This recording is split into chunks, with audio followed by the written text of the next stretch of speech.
Once upon a time, an MMORPG was released that completely transformed the gaming world. Everyone was talking about it. Players of all ages dove into this game. Today, we'll take a look at the story of Tera Online. In 2011, when MMORPGs were at their peak, the genre was dominated by World of Warcraft.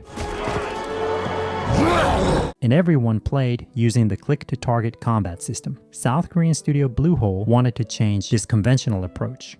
You can also subscribe to the channel and help me change things.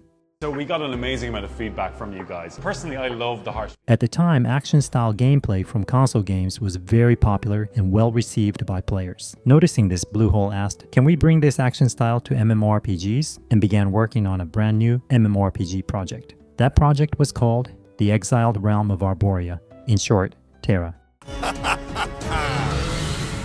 Tera offered something entirely new with its true action combat system. The goal was to provide a fully action-based combat experience. Players wouldn't just click to attack, they had to aim, time their strikes, move carefully, and actively control their attacks. This system was very similar to the non-targeting mechanics familiar to console gamers. Thanks to this, Tera revolutionized the MMORPG world when it launched, especially offering an unmatched experience in PvP battles. Tera's success showed the high demand for action-based gameplay in MMORPGs. This system went on to inspire many MMOs in the following years. Thus, Bluehole not only created Tera, but also sparked a new era in MMORPG evolution.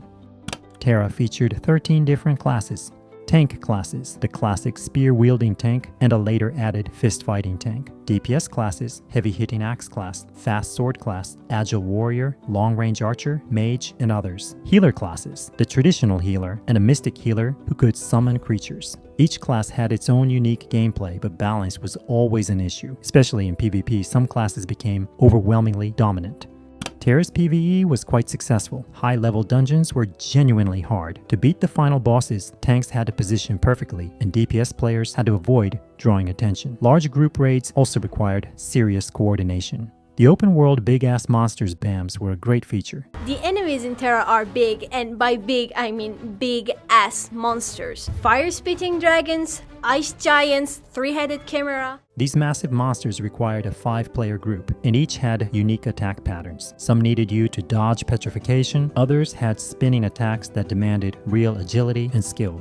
The battlefields were amazing, especially the massive 20v20 fights. Playing with a well-coordinated team was a unique experience. Some classes had one-shot abilities, long-range attacks, support spells. Guild wars were legendary. Fights in front of the main city often turned into epic battles with over 100 participants. Back then, guild politics truly mattered.